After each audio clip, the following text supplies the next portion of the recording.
certain areas in your life that will never be perfect on the level of form. You cannot be a perfect human being on the level of form. There are always certain things that you are good at, other things you are not good at. That's fine, no matter how conscious you are. So you don't demand perfection of yourself, not on this level of form. The realization, the deepest level of who you are, there is perfection already. Perfect, complete, whole. If you're living in constant fear emotionally, and you're thinking about your problems, and your thought about your problems is turning on the same stress response as if you're being chased by a lion, or your reaction to a coworker is producing the same chemical change as if there was some threat in your environment, what was once very adaptive becomes very maladaptive.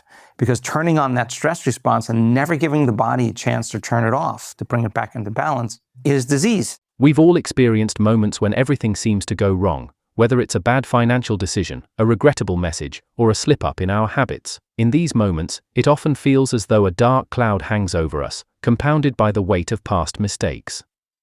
We are often judged by the past, by the mistakes, the failures, and the missteps we've made, and this outdated version of who we were continues to define how others see us.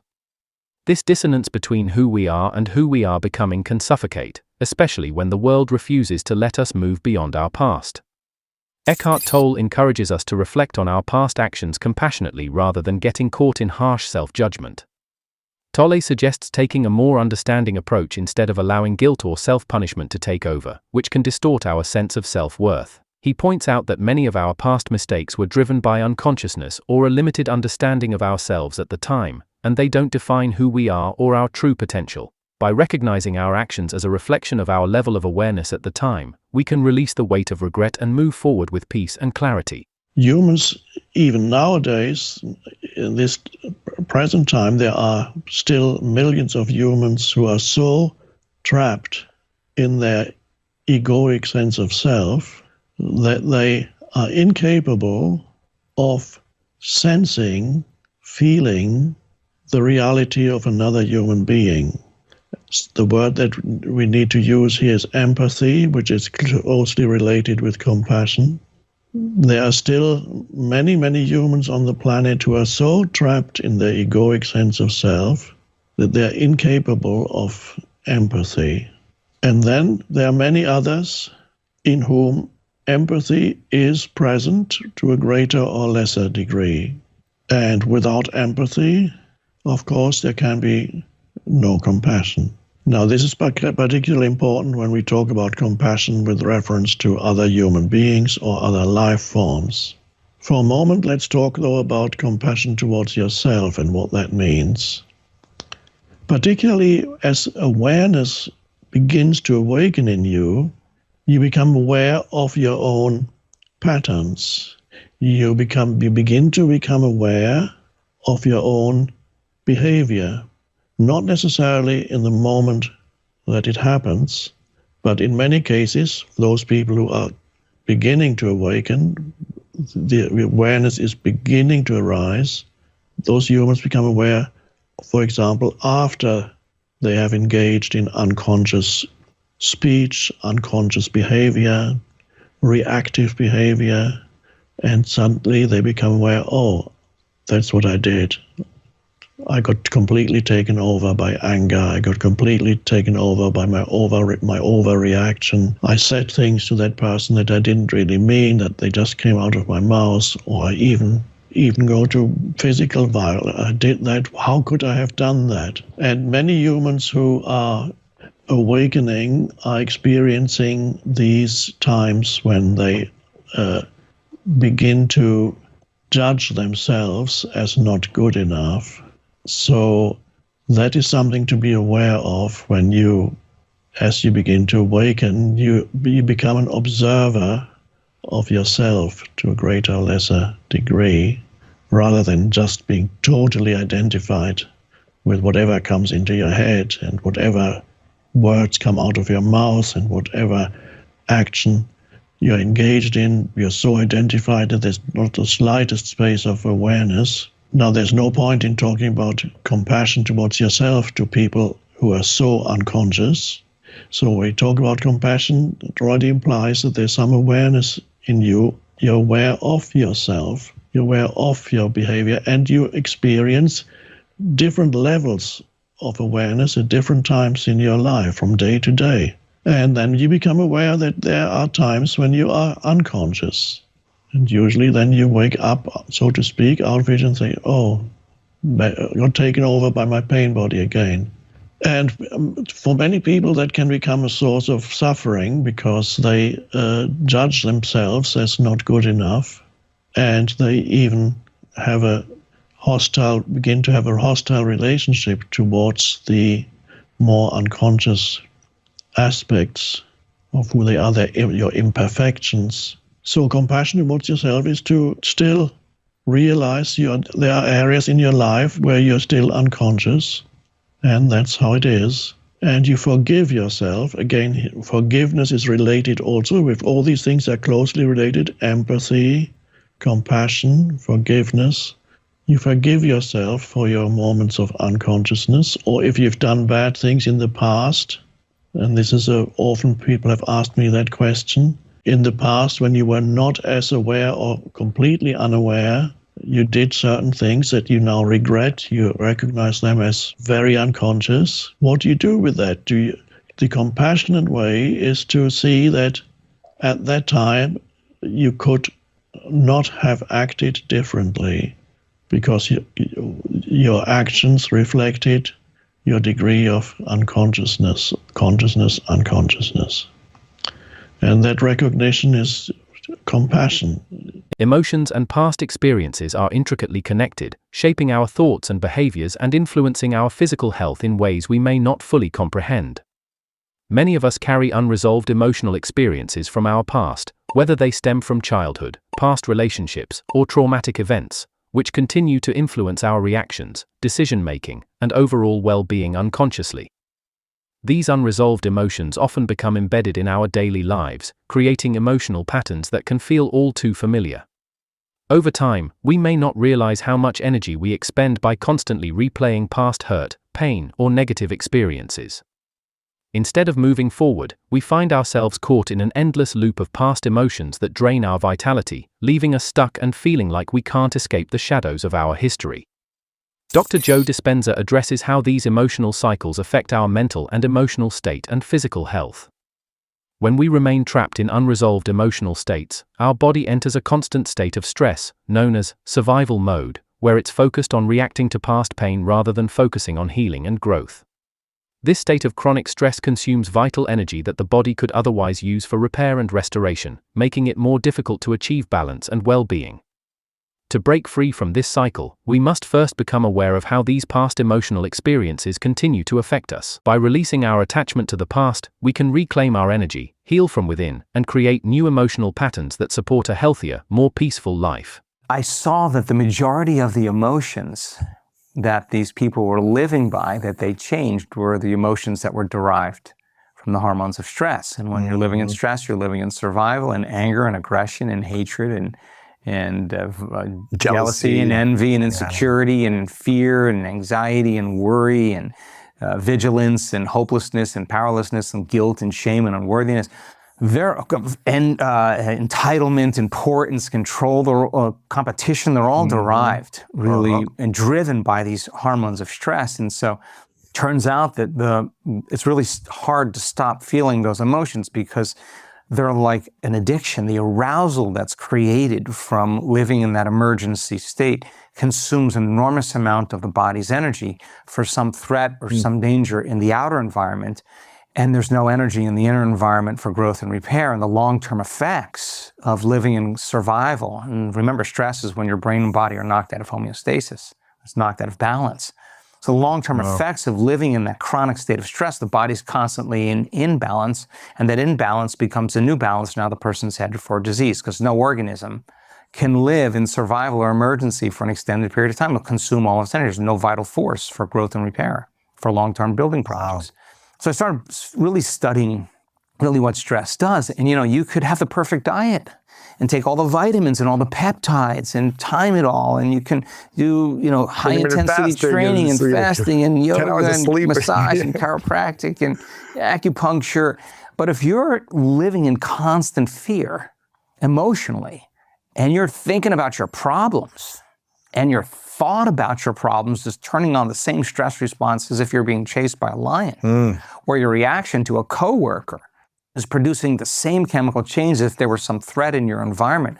What was once very adaptive becomes very maladaptive, because turning on that stress response and never giving the body a chance to turn it off, to bring it back into balance, is disease. So I discovered that like people get addicted to the rush of these chemicals, and they use the problems and conditions in their life to reaffirm their addiction to that emotion. And on some level, they become addicted to the life they don't even like, and that's why it's really hard to change. Because when you break an addiction, you go through cravings. And the addiction is when the body has been conditioned to be the mind, and it's looking for its familiar chemistry, for an arousal that takes away the whatever it is the person's feeling in terms of emptiness or whatever.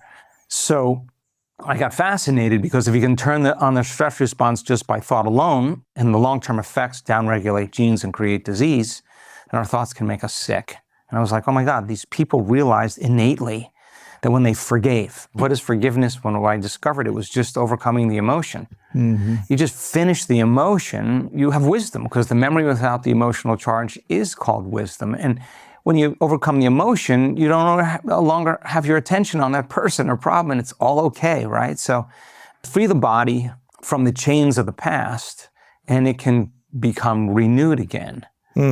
And so it was very interesting to see that many of these people, without knowing it or not, stopped signaling the same genes in the same way when they overcame that emotional state. They were like, I hate my job.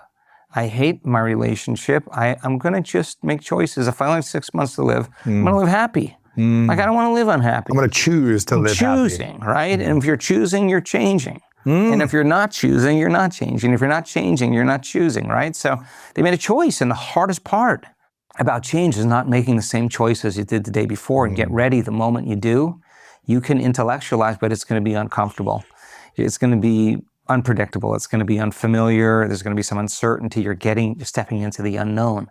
And if the addiction of those emotions, where the body's been conditioned to be the mind, the body starts telling the mind to return back to the known. Start tomorrow. You're a failure. It's your mother's fault. You were abused. I need a brain scan. There's something's wrong with you. This isn't right. All of the voices come up because the body's wanting you to think the same way, so you can make the same choice, so you can do the same thing, so you can create the same experience, so you can feel the same emotion, return back to that familiar. The body has been conditioned to be the mind, the servant is the master, and the programs like, how do you open a doorknob? Well, you may not consciously remember, but you'd go, oh, you do it this way. Well, your body knows how to do it better than your conscious mind. That's 95% of who we are is those automatic behaviors, emotional responses. So epigenetics says the environment signals the gene, but the end product of an experience in the environment is an emotion. So the body's so objective that when it's living in an emotional state, it's believing it's living the same past experience 24 hours a day. So not knowing it consciously, the person, when they surrendered the emotion, they overcame the emotion, they no longer signal the same genes in the same way. If they're no longer behaving the same way, there's behavior-dependent genes that are no longer a signal. There are experience-dependent genes. If you stop having the same experiences, you'll stop signaling those same genes. And genes make proteins. And proteins are responsible for the structure and function of your body. And the expression of proteins is the expression of life. So without knowing it, they changed. They became so conscious of their unconscious thoughts, behaviors, and emotions that they wouldn't go unconscious to them in their waking day. They knew that old self had to be retired. And how many times do we have to forget until we stop forgetting and start remembering? Really, that's the moment of change, right? So they went through that dark night of change and making a different choice and stepping into the unknown. And of course, the body wants to be in the familiar because we've been conditioned that the unknown is a dangerous place. I mean, you run from the unknown when you're living in survival. So taking a chance in the unknown, if you're living in stress and living in survival, goes against what's programmed in our biology in terms of survival. Cling to the known and wait for the threat or danger to go over. But for the most part, if the body's addicted to the emotion, it's going to be constantly obsessing about the worst case scenario in our life. So breaking the addiction, the body goes through cravings, and they went through those periods where they had a neurological a biological, a chemical, a hormonal, and genetic death of the old self. They were no longer thinking the same thoughts that made the same chemicals that created the same feelings that signaled the same genes. They were no longer firing and wiring the same circuits. And so there was dissonance going on in the brain as the brain was breaking apart its circuitry and loosening up its connections. That dissonance is the body moving out of the known. It's a unpredictable order, right? It's novelty. So the body genetically and hormonally and chemically and neurologically is going through this kind of chaotic process. But one of the other things they did really well, which was the third thing, is they said, I got to reinvent myself. Like I can't be that same person. If I were to live my life, how would I think? How would I act if I had a new life with my ex, with my coworkers, with my kids, with my spouse? How would I behave differently if I'm not going to behave this way? Because this way is making me feel really bad and really unhappy. And no one's going to make me happy but me, okay? So how am I going to be and behave in my life? And then really the greatest part of it all was that they started thinking about, how do I want to feel? Like, I don't want to feel resentment and impatience and frustration any longer. I want to feel gratitude. I want to feel joy. I want to feel inspired. I want to be in love. These are the feelings I want to create. Can I teach my body emotionally what that future life looks like before it happens? And this was where it got really exciting for me, because they weren't visualizing their disease going away. They weren't doing their inward work to heal. They were doing their inward work to change. And when they changed, they healed, right? Interesting. So if a belief is just a thought you keep thinking over and over again until it's hardwired in your brain, it's automatic, right? So their belief is that they can't heal. Could I install a new belief, and can I keep remembering that belief and keep firing and wiring it? If I keep firing and wiring it, I'm going to install the hardware. If I keep doing it over and over again, after I'm firing and wiring new circuits and I have the hardware, well, the circuits fire easier the more I do it and become more like a software program. Could that be the new belief, the new voice in my head that says I can heal? Do I want to believe this or I want to believe this, right? So with intention and with attention, they kept reminding themselves what they did want to believe. In other words, they kept remembering to think that way. And if you keep doing it over and over again, of course, that's a belief. So change is often difficult because it requires us to leave our comfort zones and face the unknown. It demands vulnerability, resilience, and letting go of old habits, thoughts, and identities. However, the reward of change is the freedom to become the person we truly want to be, not the person we once were. Embracing change means accepting that our past doesn't define us and that we can shape our future, regardless of past mistakes or circumstances. While others may not always recognize or understand our growth, what matters most is how we perceive ourselves. True progress isn't always visible on the outside. It's about aligning with our values and staying committed to our personal development. It's about reflecting on how far we've come, not how others see us. We don't need external validation to move forward. The truth is that the inner work we do to evolve truly matters, and the strength we gain from overcoming challenges is invaluable. We need courage to move forward when the world insists on holding us to our past, the courage to evolve, to prove to ourselves that change is possible, and to maintain that transformation even when it's difficult. Ultimately, change is about freeing ourselves from the weight of past limitations and stepping into a future where we are fully aligned with who we truly are. When we believe in our potential and stay committed to our journey, the world will eventually catch up, or we'll find the peace we seek regardless of external recognition. So, are you ready to break free from your past and fully embrace your future? If you found this message compelling and enjoyed the video, be sure to give it a thumbs up, share it with others, subscribe to our channel, and turn on post notifications for more thought-provoking content. Thanks for watching.